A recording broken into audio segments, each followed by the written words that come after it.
good afternoon. Well, 6 weeks has probably passed since I last posted up on here. Oh, it's windy.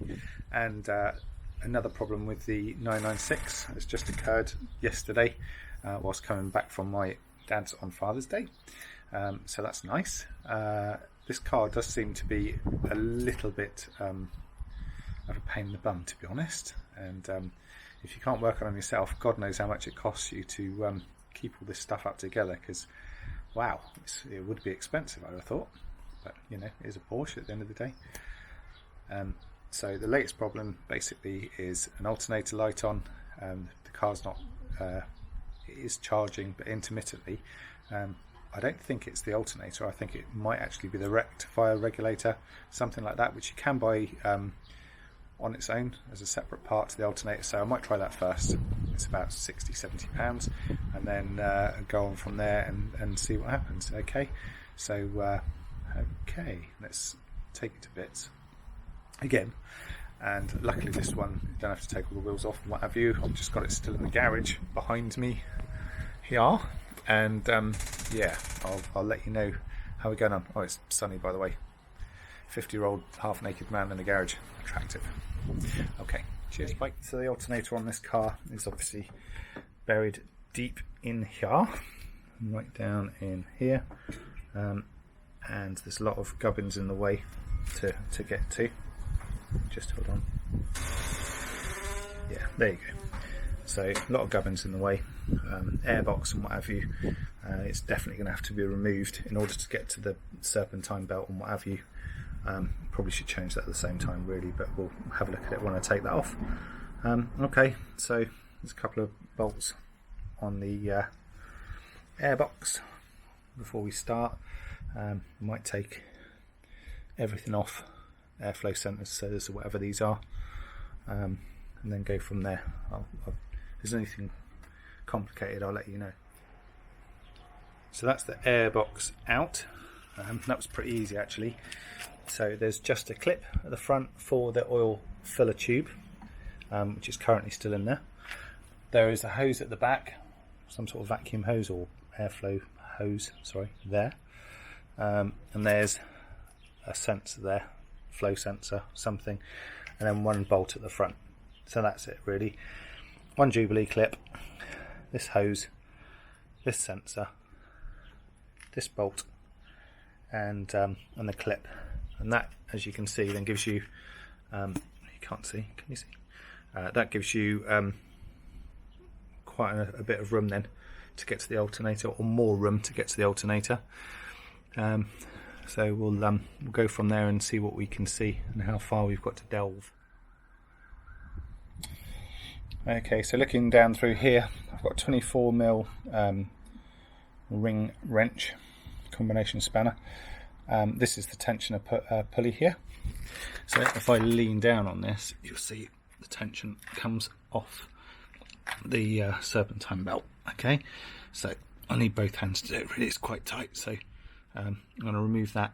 I'm going to take a picture with my mobile phone of the configuration of the belts, because that is complicated, the way it all winds round, just to make sure I get it all back together correctly afterwards. Okay, so that was a little bit of a wriggle to get that out, but not too bad. It's actually pretty accessible in here.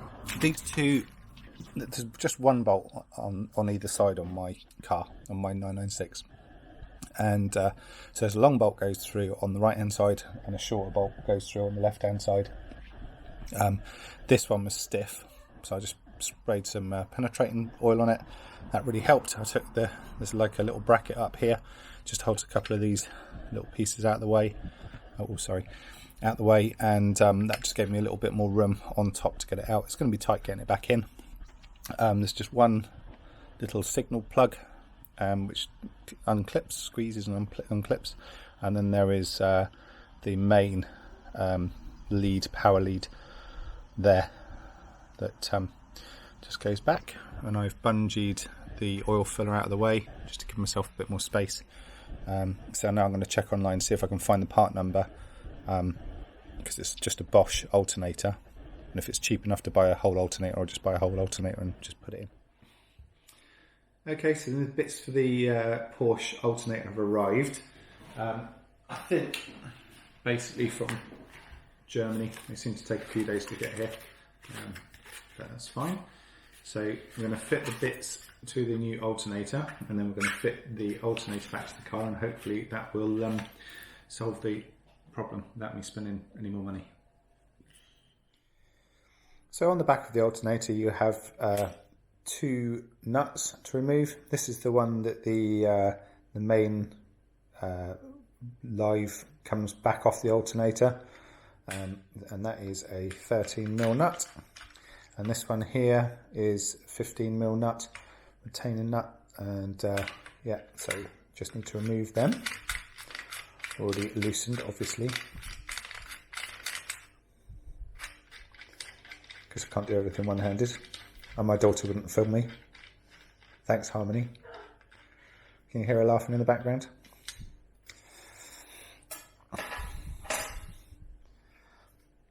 Right, so those 2 come off, and then also in here we have 2 posi drive screws which need to be removed.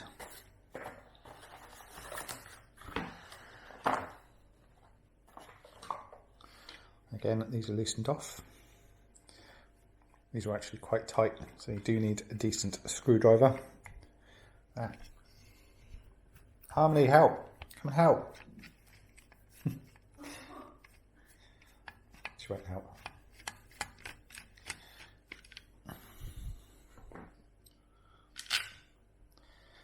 Take. Oh, obviously that's the only retaining screw on the cover, that top one, and these 2 nuts. So that's removed, and then on the regulator rectifier itself, then you've got 3 screws, one of which I've already undone. The other 2 are loosened because they were tight.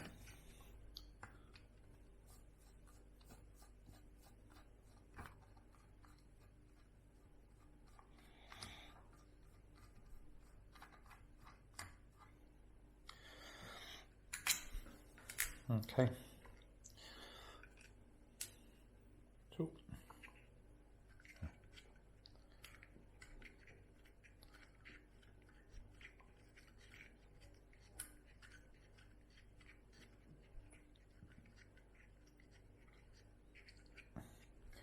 I swear to God, everything is 100 times harder one-handed.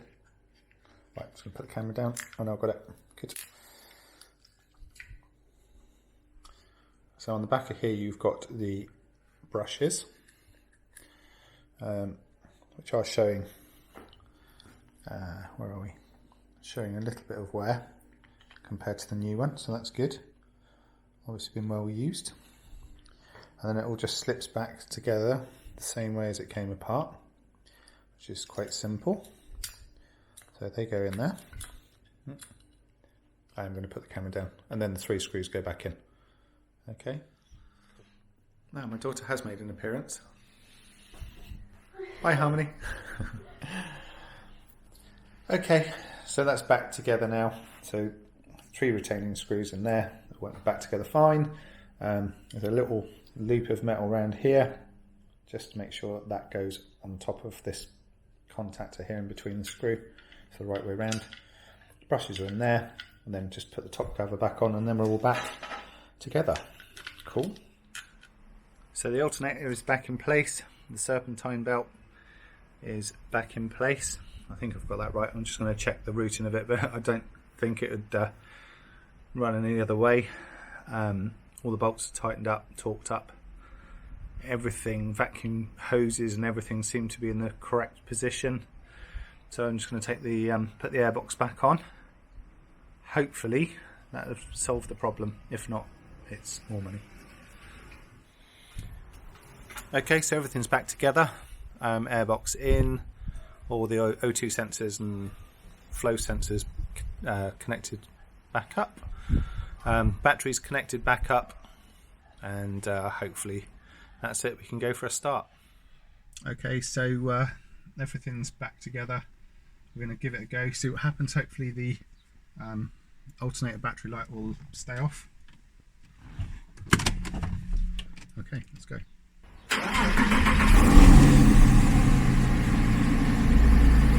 Well, all looking good so far.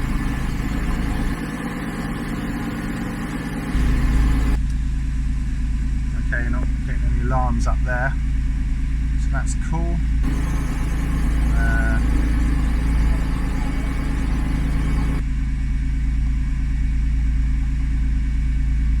Okay, I've got no alarms up, so I'll have to give it a run and see what happens, because normally it takes a few minutes for it to come in if there's a problem, so but that's looking good so far.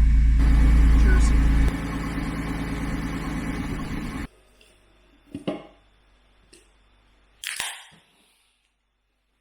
Unfortunately, I don't have a beer assistant, unlike Richard Rawlins. So anyway, to summarise, the car is fixed. I've done probably 20-30 miles in it, and bearing in mind the alarm was coming up after a couple of miles before. There's no sign of an alarm, everything seems to be charging perfectly, putting the alternator on the battery, all seems to be fine. Really, really pleased with this fix. It actually cost me, the actual part cost me £36, but I put on like carriage because I went to park quickly, and I put on some insurance, so if the part wasn't right I could have sent it back. So all in all, you know, I think it cost me about £67. Goodness knows what that would have cost at a Porsche dealer. I'm very pleased that I can do this stuff myself. I actually quite enjoy doing it when I've got the time. Actually I'm not furloughed at the moment, I'm on annual leave, which is pretty cool. So yeah, it's all good really. I've probably paid my wages for the week this week, because that probably would have cost £1,000, I'd imagine.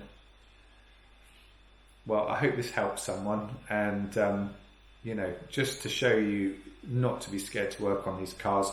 Plenty of people drive these cars, plenty of people put videos on about these cars, about driving these cars and how wonderful they are. At the end of the day, they're just cars, okay? If you've got any mechanical skill, unless it gets really complicated, unless it's something really deep in the engine, which I wouldn't touch either, you can fix them. You really can. It is simple, and generally they come apart quite easy, apart from the crankshaft sensor. And yeah, anyone can fix them.